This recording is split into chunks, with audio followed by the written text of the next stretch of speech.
Episode 45. The Price of Fire. The Sonoran Desert's night was a graveyard of shattered steel and broken bodies, the battlefield frozen under the Draconian ship's malevolent gaze. Their bone-black hulls, veined with bioluminescent pulses, loomed in orbit like vipers, poised to strike, their crystalline spires glowing with a sickly green light. The neural frequency net, a psychic pulse older than humanity's myths, surged stronger, a low drone that clawed into minds, bending wills with surgical cruelty. Above, the violet-black rift in the sky widened, a wound bleeding alien energy, while below, the stalemated war between Thalassia Union and the Iron Dominion Freeland Coalition dissolved into chaos. Soldiers turned on their own, eyes blank, weapons raised against allies as the Draconians' influence took hold. But the net's grip was uneven, its tendrils slower to snare some, a mystery rooted in the resilience of human spirit and the Auralith's ancient defiance. The Draconian neural frequency net was a masterpiece of control, a quantum signal that hijacked neural pathways, rewriting thought and will. It pulsed through the atmosphere, amplified by the ship's spires, a wave that dulled senses, erased loyalty, and turned soldiers into puppets. Thalassia's cyborgs, implants sparking, fired plasma glaives at their own ranks, carving through Unity Drift's synced fighters in sprays of blood and oil. Iron Dominion's warriors, trained for discipline, stabbed vibro-lances into their brothers, while Freeland's scavengers, anarchic and fierce, gunned down their own with shock rifles, screams swallowed by the net's drone. Yet not all fell instantly. Some resisted. Those with iron wills, like Mara Cade, who clutched her head, cursing through gritted teeth, or Cyrus Varel, whose ember-like eyes flared, faith a shield against the alien pulse. Others, like Gideon's Harrier operatives, held longer, their neural blockers, Helix's tech, slowing the net's advance. The net's uneven spread wasn't random. The Auralith's records, etched in the Conduit's glyphs, hinted at a genetic variance. Humanity's ancient exposure to the Draconians had left markers, dormant in some, active in others.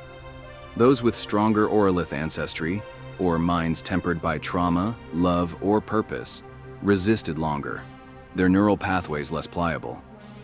Kane's crew, forged in loss and loyalty, stood defiant, their bonds a fragile bulwark. But the net was relentless, its pulse growing stronger, and even the strongest minds would crack without the Conduit's counter-frequency.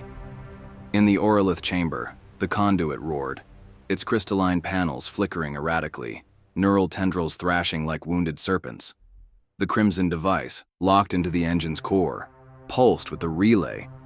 Core's light, but the system was unstable, its counter-frequency signal fraying under the Draconian net's pressure. Sadie Hall knelt before a holo console, her datapad sparking, chestnut braid unraveling as she rewrote code mid-crisis. Her jacket was torn, blood streaking her arm from a shard of shattered crystal, but her eyes burned with brutal resolve. The Conduit's overloading, Kane. The net's signal is drowning ours.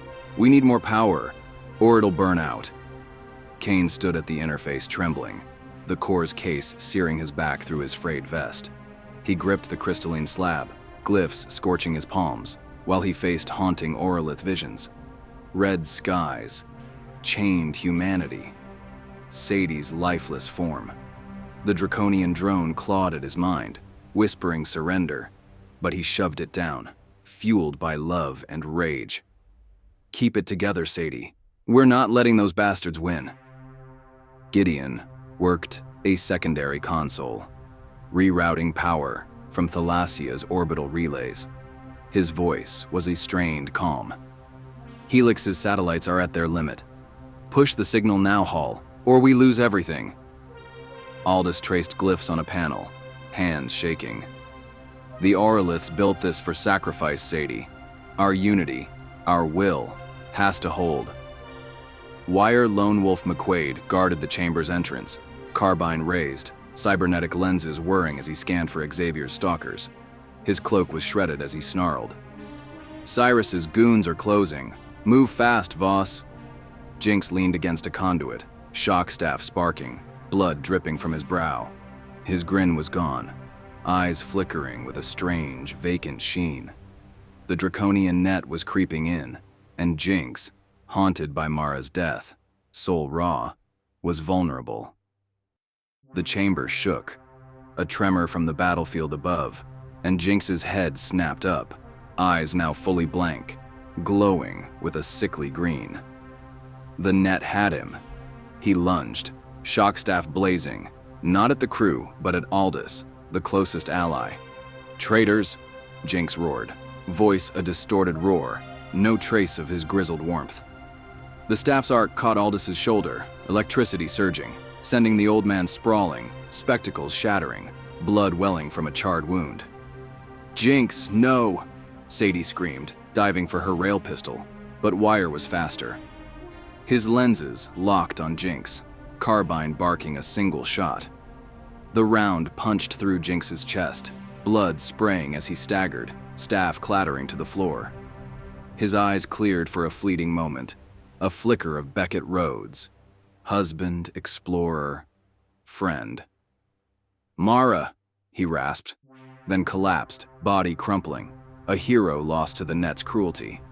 Aldous groaned, clutching his shoulder, voice raw. "He didn't mean it. The bastards took him." Kane's heart tore, Jinx's grin flashing in his mind. He bellowed, slamming the interface, glyphs flaring. "We end this now, Sadie. For Jinx.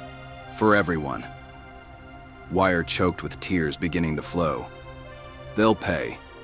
The conduit's pulse faltered, tendrils curling inward, counter-frequency collapsing.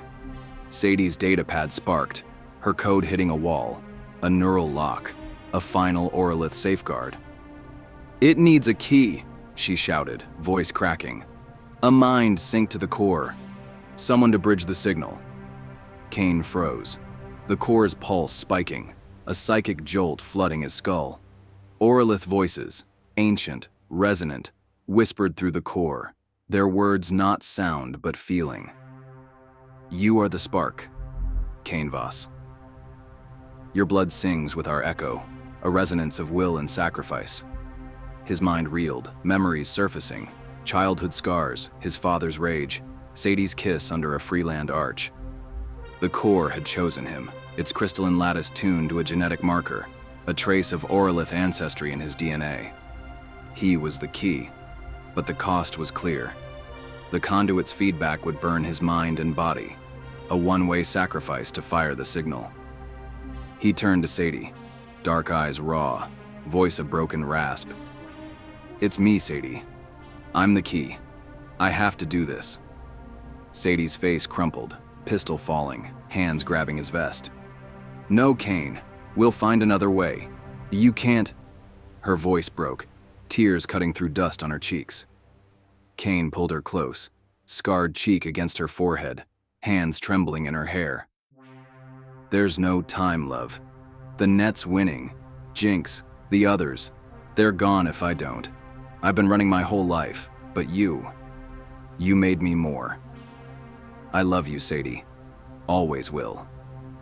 She sobbed, fists pounding his chest. "You bastard, don't leave me. We're supposed to finish this together." He kissed her, fierce and desperate, tasting salt and dust, their love aflame against the dark. "You'll finish it," he whispered. "For us, for Jinx, for Rook, for Zara. Keep fighting, Sadie." Aldous staggered to his feet, eyes wet, voice warm. "Kane, you're our Clara, our hope. Go with courage."